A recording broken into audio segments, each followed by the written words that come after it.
Alright, hey everybody, this is Sue from Raven's Escape Crafts. I'm your host here. So either welcome if you're new here, or welcome back if you've been here before.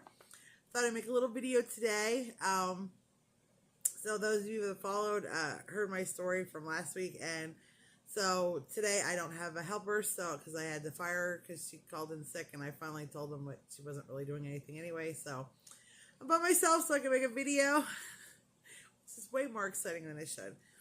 So how are you all doing today? I hope you're all doing well. Excuse the hair, it's kind of a mess, but I don't feel like messing with it too much today. So I didn't really get anything done over the weekend. As far as finishing, you saw what I finished. Oh, wait, I did. Hold on. Where is it? I finished this cowl. I can put this on. So I finished this cowl.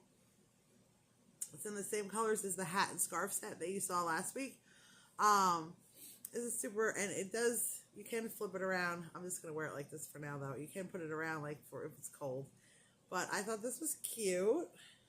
This, again, is made with the Karen slice of anniversary cakes. So if you're looking, and it's just a back loop, front loop. Or not back loop. Back post, front post. I get those confused all the time. Around. So I did it in continuous. I think it turned out cute. I really like it. So I know a little while ago I said I was going to do sort of like some tips and tricks that I've learned over the years that I feel. Wait, hold on.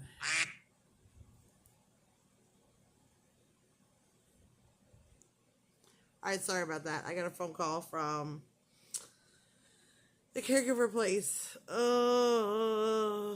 Alright, before we get to, I'll give you guys life updates. Let's talk yarn first, because that's what this channel is supposed to be about, right? Which is fine. Like I said, I did not get a lot made over the weekend because Saturday we went to a wedding, and I'll tell you more about that later. And yesterday everybody was just exhausted, so I didn't get a lot done. I'm working on this hat though. I was trying to show you guys while I was on hold. So, but what I wanted to do at least in the beginning of this video is and I think I'll do a couple of these videos like this. I'm on a lot of like Facebook groups and stuff like that, and I see a lot of like new crocheters asking questions that they're having issues with, learning to crochet and stuff like that. So I thought I could give you guys some like tips and tricks that I've learned over the years of me working with yarn, and how to solve some of these common problems that I see people running into. So first things first, one of the biggest things I see is people buying yarn, whether it's like yarn they get like at a thrift store with no tag on it, or somebody gives it to them, or just yarn that they have in their stash, or they buy certain yarn and they go to make like a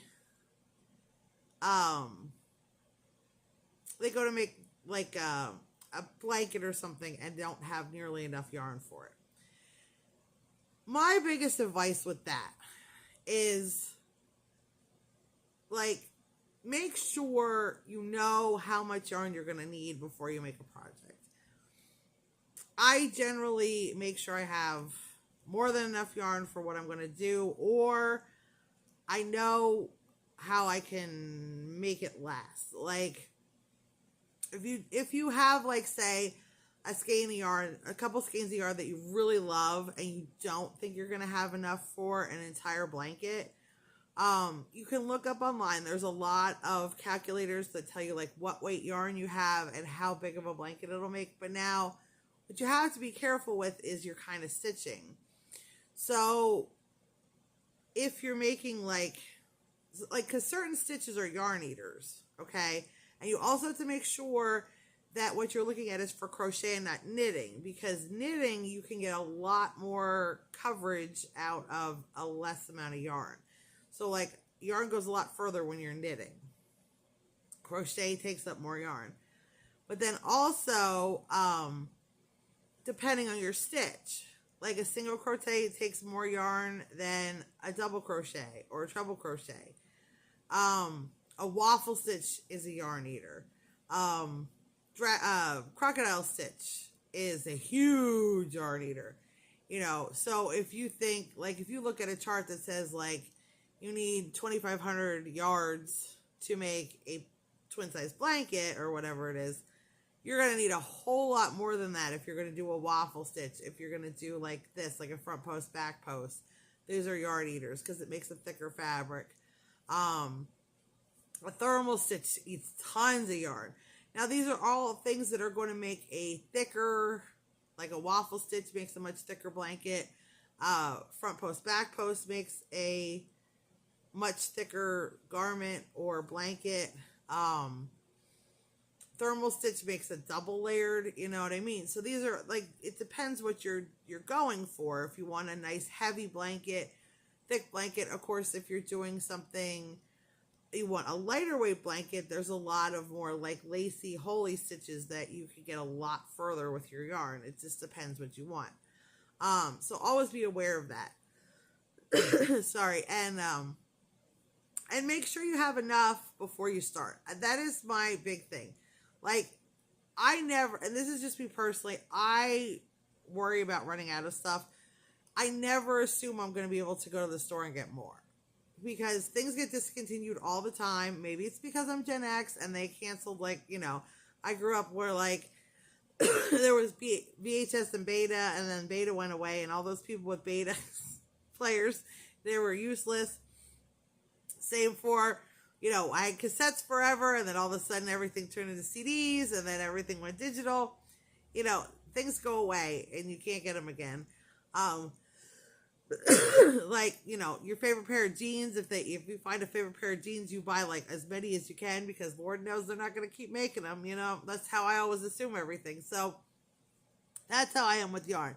Now, there are certain things, like, obviously, if you go with like something like Red Heart, or a lot of like your like Premier Basics, and you're looking at like a regular color, like one of their solid colors, most of the time they don't discontinue those. A lot of variegateds get discontinued. I've run into that so many times over the years, that, you know, it just doesn't sell as well, you know, where like a red is always going to sell. You know what I mean? Like a bright red is always going to sell. Cream color is always going to sell. You know, most of your solid colors, a black and a white, they're always going to sell. People are always going to need those for projects. Where, you know, they might come out with these cool variegated colors that they think look really neat, and nobody buys them, you know. So then they get discontinued, and then you want to make a garment or a blanket or something, and you're just not going to have it, and you're never going to, either you're not going to be able to get it at the store, and you're going to have to go on the resale groups, and then, of course, people are notorious for charging exorbitant prices on discontinued yarn. Not that sometimes you can find them, but, you know, and then, so that's my advice. And take it with what you will, but I always make sure that I have enough yarn for the project I'm doing, or I can, like, say I have a yarn that I don't know that I can get more of, okay? I might add, like, a black or a white stripe in between in, like, a Red Heart or Premier Basics or whatever.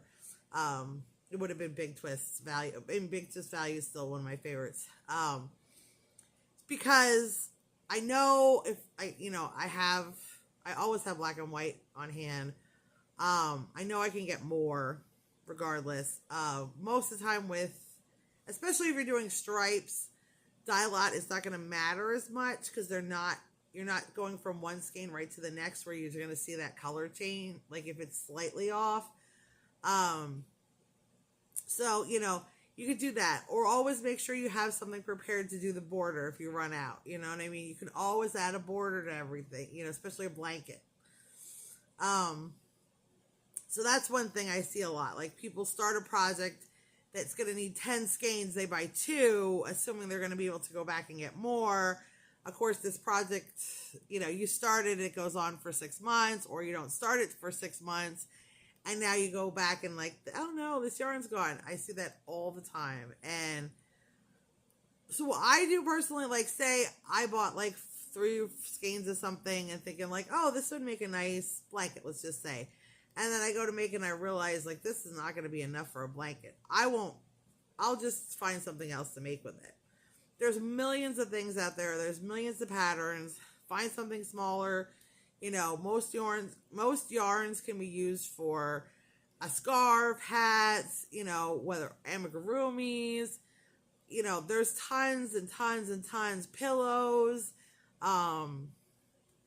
I don't know, I can't think of, there's so many different things, or like decorations. There's tons of decorations that people make with all kinds of yarns, you know what I mean? Just get some inspiration and find something different and like pick a different yarn to make that blanket out of. That's one of my big pieces of advice to people, because it breaks my heart, because I know how much work goes into starting a blanket, and then if you get to a certain point and realize a couple skeins in that you don't have anymore and you can't get any more, that's so heartbreaking. It's so frustrating. And so that's a huge, a huge thing, to make sure you have enough yarn for what you're making. I'm always overly cautious. You know what I mean? Like I said, again, if you have leftover, you can always make a beanie out of it. You know what I'm saying? Or, depending what it is, you can make a coaster or a washcloth or something like that. There's always something you can do with it.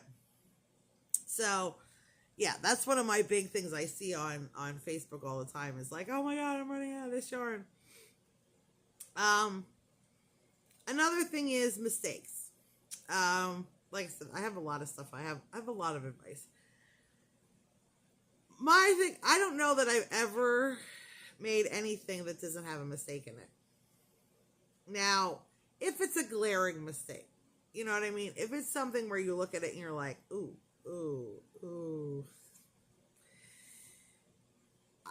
If it's bad, if it's a glaring mistake, I will absolutely frog back to that. But I'm telling you, there's a lot of mistakes you could either A, nobody's going to know, or B, you can hide it. You know what I'm saying? So, like, if you're making, say, like, a hat, let's say like this, and you get to a certain round and it says now you should have 36 stitches and you have 35. Just add another stitch to the next row. Nobody's going to know. Just do one increase somewhere. Nobody would ever know. Okay? I mean, it is important to worry about your counts, but you can make it work. You know what I'm saying? You can make it work. And I'll be quite honest with you. This is something that, people, and I don't see people say enough. All yarn is different. Like you buy a yarn and they say it's a 3-weight, a 4-weight, a 2-weight, a 1-weight, a 5, a 6, whatever. Now, this company's 5, and this company's 5, or this company's 4, and this company's 4. Even within the same brand, they're not always the same. You know what I mean? Like, this is Premier Basic Shimmer, okay? And it's considered a 4-weight. This, she'd be thick for a 4, okay? Now, I wouldn't consider it a 5, but she's thick for a 4, okay? I have other 4s that are much, much thinner. And when making something like this with hats, I need structure because I want them to stand up on their own. So if it's a 4-weight that's too thin, like I had, hold on, I can show you. Um, where is it? Hold on, I'm coming right back. Here it is. So I tried to make a witch hat out of this, which is considered a 4-weight as well. Okay. Now this, of course, is a shiny yarn, and it has these little bumpies on it. But I'm going to put it up. Here, I'll put it up against my glove so you can see it. Look how much thinner this yarn is than this yarn. Now, let me see if I can hold it. Yeah, there you go. Look how much thinner it is. So when I went to try to make a witch hat out of this, between the shiny and the thinness, and this has a lot of drape to it, it didn't stand up. It was floppy. So I ended up having to hold 2 strands of this together and use the same size hook. So all 4 weights are not the same. So just be aware of that when you're making stuff. You may need to use different hook sizes, what the pattern says and what, it's not gospel, okay? So or even what the bands say on these. Because I know a ton of crocheters that do not use the same weight or hook size, whatever, that is on either in the pattern or on the bands. Just be aware, because everybody's different. Some people crochet really tight, some people crochet really loose. It depends on so many factors. It can depend on your yarn. Each time, you crochet a new garment, you can't necessarily, perfect example is a beanie hat, okay? I have made a whole pile of beanie hats, okay? Now, I'll go by, I usually start with the hook size on the band. But you get to know after a little while, right from you do your ring and then you do your first 2 rows and you can start to see, is this too tight? Is this too loose? Because you don't want it too tight, especially with a wearable, because it'll be stiff and it won't sit. But you don't want loose either if you're looking for a warm winter hat, because then it's not going to be as warm. You'll start to get to see it, you know what I mean? But the best thing to do is do a few rows and then sort of feel how your stitches are coming out. See if it's too tight, if it's too stiff, you might want to pull it out, go up a hook size. If it's too loose, same thing. And also, I've done so many different people's patterns and stuff like that. Sometimes my crochet style is not going to be compatible with their pattern as much. So, I've had patterns where I crocheted the hat and used the same hook size, same yarn weight, did exactly how the pattern, and the hat's this wide, And I've also had the same thing where I've crocheted other people's patterns, same hook size, same yarn weight, and it could have fit like an infant or a toddler, So you have to have a little bit of patience with yourself, I guess is the right thing, where you have to, sometimes you're going to make the hat and you get it to the size where you're stop increasing, and you have to kind of try it to make sure, because I've had to add increases, or if you're doing just an around, if you're doing the rectangle style hat, I've had to add rows, and look up the average size heads and measure when you know what I mean, if you're going to be selling them. Measure that you're around between 20 and 22 inches, you know what I mean? Since if they're stretchy, I always try to go for the 21, 22 inch, because then they should fit most people. Or it's between 20 and 22. I try to 22 is the high end, because usually they're a little bit, especially if they're stretchy. So I'm sorry, I'm saying a lot today. But they, so you sometimes the pattern, and again, people who write the pattern, it does work for them. That is how they crochet. You just might have a little bit different crochet style, a little different. You might have a little bit different tension, or again, your yarn might be, slightly different thickness than what they used, and you just end up with quite the same result. And you can't get frustrated with it. I mean, I always make notes like, for myself, like, oh, okay, I did this. Like, if I have like a written pattern, like put on there, hey, or like I used a, 5mm instead of the 5.5mm because it got too big, or, I had to step the hook up or down or something like that, or I had to use less increases than they did. I've actually had a few patterns where I do like the top down beanie, and I had to eliminate an entire row of increases on a hat because it would have fit a giant head if I kept doing their increases that they said. You know what I mean? Like where they had, a lot of times they'll tell you to do, you do your initial ring of whatever, let's say double crochet. And then the next one is like the double crochet, 2 doubles in one, or 2 doubles in every, then 2 doubles, 1 double, 2 doubles, 1 double, and then the next one is 2 doubles, 1 double, 1 double, 2 doubles, 1 double, 1 double. You guys know what I'm talking about, right?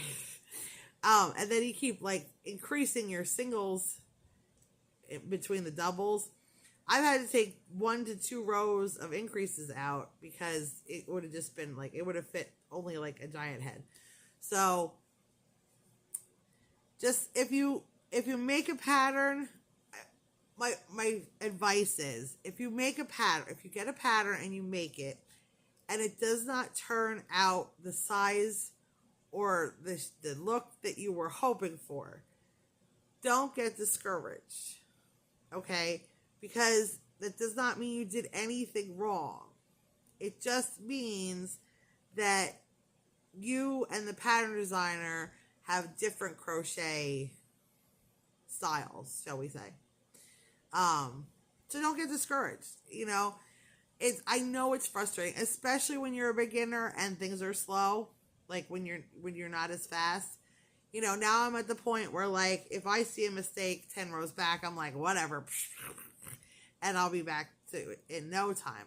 I remember being a young crocheter, and 10 rows was like, oh my God, that took me hours, The thought of pulling it completely out was absolutely not gonna happen, or so defeating. But again, just know that you didn't necessarily do anything wrong. That you it just may be that whoever wrote this pattern has a very tight crochet, or very loose crochet, and you don't, you know what I mean? Or again, that your yarn was thicker, even though it's a 4 or a 5, it might be thicker, or if it's getting, too small, it could be too thin, thinner than what they used. You kind of, at least I learned how to, when I see something going awry, but this again comes with experience, and you don't have that when you first start out. I start to see like, oh, this is going to be too small, or, oh, this is not turning out right. You know what I mean? But when you're first learning, you're not going to know that, and that's okay. I hope that helps. I hope that helps somebody. Those are 2 of the first tips. I have a lot of different tips for this stuff, but those are my 2 biggest tips for everybody that I see a lot of times. There's a lot of, and another one is, and I think I've said it before on this, I know I've said it before on this channel. So many people worry about how they hold their hook, how they hold their yarn, and am I doing it right? Honey, if it comes out, you did it right. It does not matter how you hold your hook. It does not matter how you hold your yarn. What matters is what your project looks like. Now, if they're not turning out the way you want, like if your stitches are not coming out the way you want them to, like if they're not neat like they should be, like, then you might want to look at, the way you're holding, are you getting enough tension on your yarn? Are you getting enough, like, with your hook? You might need to adjust how you hold things a little bit. But, like, I crochet goofy. I was never taught how to knit or crochet. I learned from before there was YouTube videos all over the place. I learned from a book. And, well, I mean, okay. Pause button. Pause. Because I know if he watches this, I'm going to get crap for this. So, let's rewind. So, how I learned to knit and crochet is I bought a book. I wanted to learn how to knit. So, I bought a book on knitting. And I was reading it. And I am very much a visual learner when it comes to physical things. Like, as far as, like, learning knowledge and facts and interesting things, I could read books all day. I love books. I read a ton. In fact, I'm going to hopefully get back to reading soon because I got a new reading light, and I'm going to try to figure out a setup where I can set up my books so I can sit here and crochet and read more. So I hopefully will be talking about books too on this channel soon. Sooner than later, because it's been far too long since I read or wrote anything. I know, if you don't know, I'm an author too, but so I bought a book thinking I can figure this out. I could not figure it out. I tried and I tried and I tried and I tried and I cried. I cried because I was so frustrated. I couldn't figure it out. I tried so hard.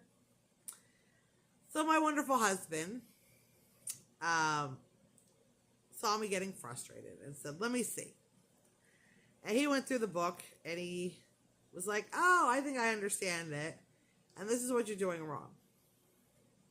So, and of course, as a left-handed person, it's always a little bit harder because, like, like most things, now there are some wonderful creators now that do left-handed, right-handed tutorials, which actually messes me up. I'll talk about that in a minute. But, so, my husband looked through the book and he's like, oh, I think I understand what they're saying here. So he actually, like, taught himself how to knit and then showed me. And then I was like, oh, so simple. As soon as I saw him do it, I got it. I'm a visual learner when it comes to, like, physical stuff. Like, if you can show me how to do it, boom. Trying to read it out, instructions. So that's how I learned how to knit. And then the same thing happened when I'm like, oh, well, I bought a book on crochet. Because, of course, again, this is back before YouTube tutorials and all that jazz. So I bought a book on crochet. And I decided, oh, well, now that I know how to knit, how hard could crochet be? Well, it is not the same, as we all know. And I was struggling, and my husband, again, was like, oh, this is what they're saying. And I'm like, okay, gotcha.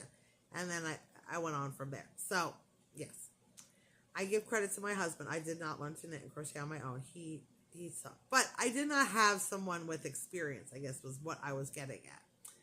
I did not have, like, somebody, like my mother, I said before, was not crafty whatsoever. My dad was. My dad did cross stitch, needlepoint, stuff like that. He did counted cross stitch, needlepoint, embroidery, stuff like that. But he did not do crochet or any kind of yarn. Well, needlepoint, but not knitting or crocheting. So I didn't really, and neither did any of my grandparents or anything like that. So I didn't really have anybody in my family to learn from. So I was self-taught. So, of course, I started with knitting. And, of course, I always, in knitting, if any of you knit, you yarn it over with your knitting needle, with your finger. Well, So when I started crocheting, I do that now. I started doing that, and now that's like how I crochet. I've tried crocheting other ways, but I actually crochet like I knit, sort of, which is weird because I watch people, and that's not how a lot of people crochet. Most people use the hook for everything, where I actually, here, I can show you slower. And again, I'm left-handed, so don't let this confuse you. I put my hook in, I'm doing half double crochets, and then I bring my finger around. Okay. Oh, I think, am I still, oh yeah, I'm still recording.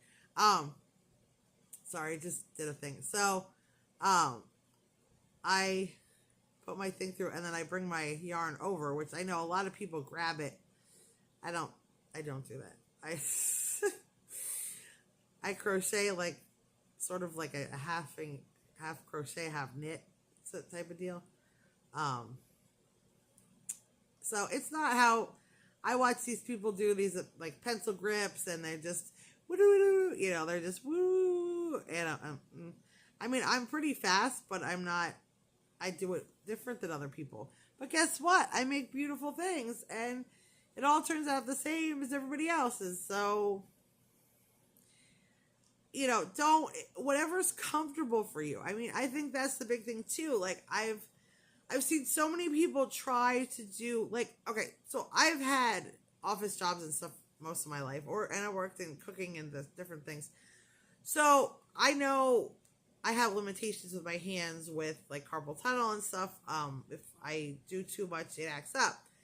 So again, when I like started crocheting a lot, I started, you know, things hurt and stuff like that. And I see so many people on groups complaining that they get hand pain, finger pain, you know, wrist pain. And sometimes changing up how you crochet can fix that, can make it less stressful. And it's different for every single person. It might be one thing for me and totally different for you. What doesn't hurt my hands might kill your hands. And what, you know, is great for you might be really painful for me. It's everybody's different. So I say, like, when you're first, especially when you're first starting out, you try different ways, like, to do it and see what's most comfortable for you. What's the easiest for you? What's the most comfortable? What doesn't hurt your hands after you're doing it for a little while? Because I see so many people end up with surgery and injuries and things because they're like, think they need to like keep going through the pain, and they end up hurting themselves. So whatever, and I can sit here and crochet for hours and hours and hours, and it doesn't really bother my hands anymore because I found ways, you know, that are comfortable for me to do, you know. So yeah, I just my another little piece of advice. And lastly, my last little piece of advice I'm going to give this time, I'll do some more in other videos, is don't, no, I wanted to say, I don't know, I love that there's, a lot of creators are doing left-handed videos. I love that. I love that for us so much. But it's funny because as a 48-year-old woman who has had to watch people do right-handed things my whole life and try to copy it, I tried to watch some of these creators that do left-handed videos, and I know they just mirror their video, and I understand that, but I think that's really cool that they do that so that it's easier for left-handed people. I can't watch it. It makes no sense to me. I can't watch... As a left-handed crocheter, I can't watch left-handed videos.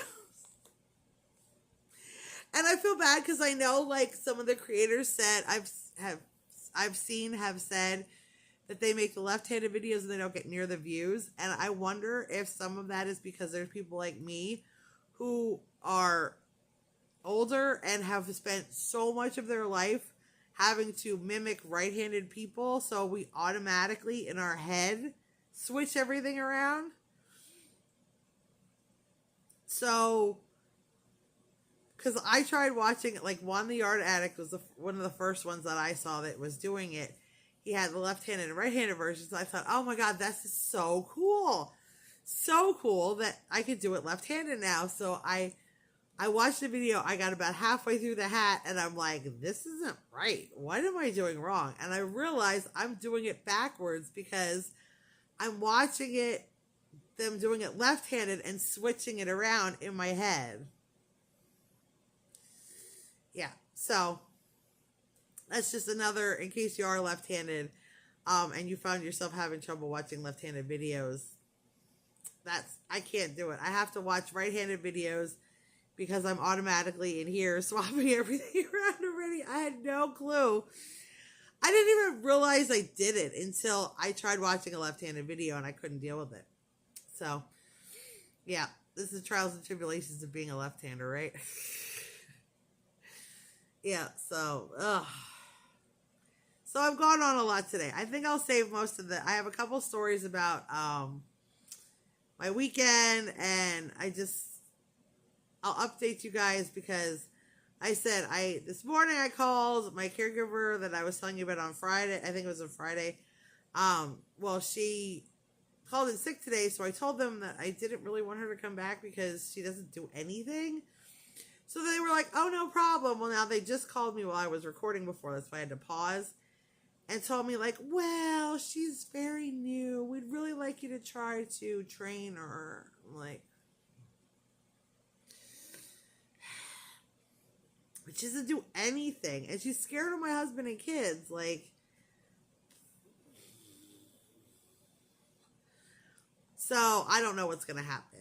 I just got off the phone. She said they're going to probably have this girl coming the rest of the week, but they're going to call her this afternoon and talk to her, and then they're going to call me tomorrow morning to try to figure it out. I'm like, oh my God, why does it have to be, like, the whole point of having a caregiver is to take stress off of me and off of my family, and instead it's just adding stress. Like,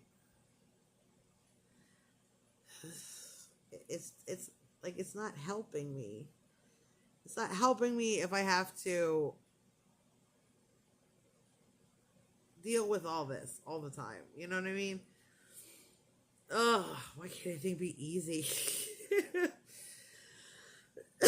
So, like I said, this video is already over half an hour. I'll tell you guys, I'm going to hopefully I get to make another video in a day or so, and I'll talk to you about the wedding and stuff like that. I am doing if anybody's interested, on Thursday night, I'll have to put a link.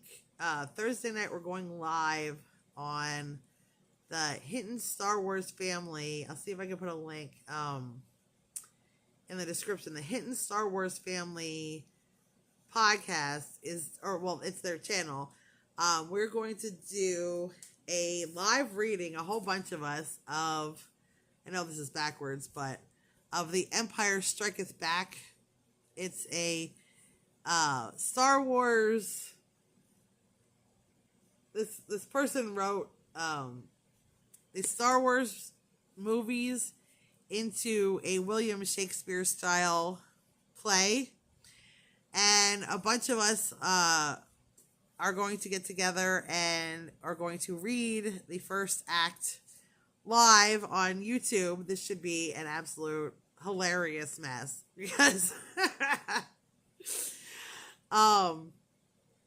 but we are going to try to do this it's going to be on the Hinton Star Wars family and the Inflatable Falcon.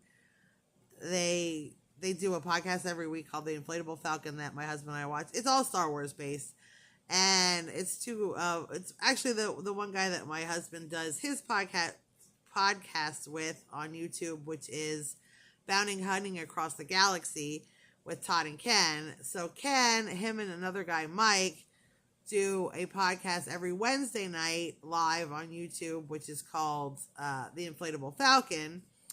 And they are the ones hosting this live reading. And I don't know how many people are involved yet. I don't even for certain know what characters I'm playing yet. And it's on Thursday, but I've been reading through just to brush up on my Shakespearean skills. Oh, I missed this off the eye. So that should be absolutely hilarious if that's something you guys, if you guys want to see a bunch of grown nerds trying to read the Star Wars and Shakespearean, it should be super fun. I'm looking forward to it. Todd and I are going to share a screen and we're going to be reading different parts. I think it's going to be a blast. I'm hoping we have a lot of fun. And I welcome anybody who's watching to join us. I'll try to put some links below. I'll try to put some notifications on my YouTube channel just to let you know when it's going to happen and get the links and stuff like that. So I appreciate each and every one of you. I hope you are having a good day. If it's Monday and you're watching this, I hope you're having a great Monday. If it's not, I hope you're having a great day, whatever day it is. Thank you so much for joining me. I appreciate you so much. I do enjoy our time together so very much. I really do. I love talking to you guys. And choose love every day. Bye, everybody.